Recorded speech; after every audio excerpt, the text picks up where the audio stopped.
Okay, guys, not only is this a sneak peek at my Halloween costume this year, but I've realized that everyone on YouTube has a teacher story. Like, in school, they had this weird teacher that did whatever, but I'm homeschooled.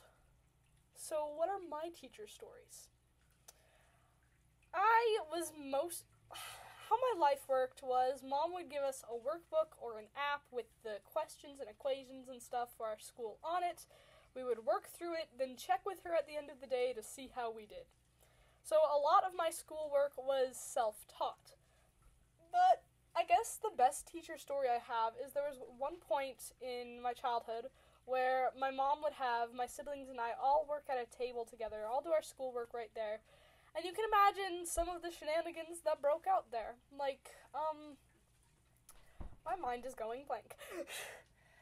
One such day, my siblings and I kept talking and talking. We were just chatting, making jokes. Our schoolwork lay abandoned on the table.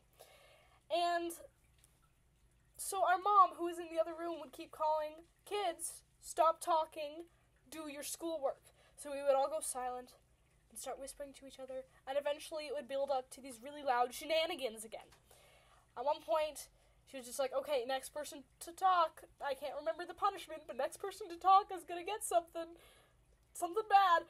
And so she goes up to her room, and we're all whispering as quietly as we can to make sure she can't hear us. And she's like, "Everyone, be quiet." And we're quiet.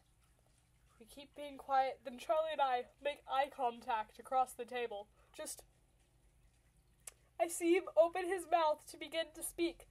And from upstairs, our mom yells, "Stop talking, kids! Do your schoolwork!" And just Charlie and I look at each other flabbergasted, and Charlie looks towards the stairs and says, "I didn't even say anything yet." And then Mom says, "You were about to." I don't know how loud our eye contact was for her to be able to hear it. But, yeah, I guess that's my crazy teacher story. Love you, Gremlins. Happy Halloween. Let's try that again and pretend I didn't miss the button. Love you, Gremlins. Happy Halloween.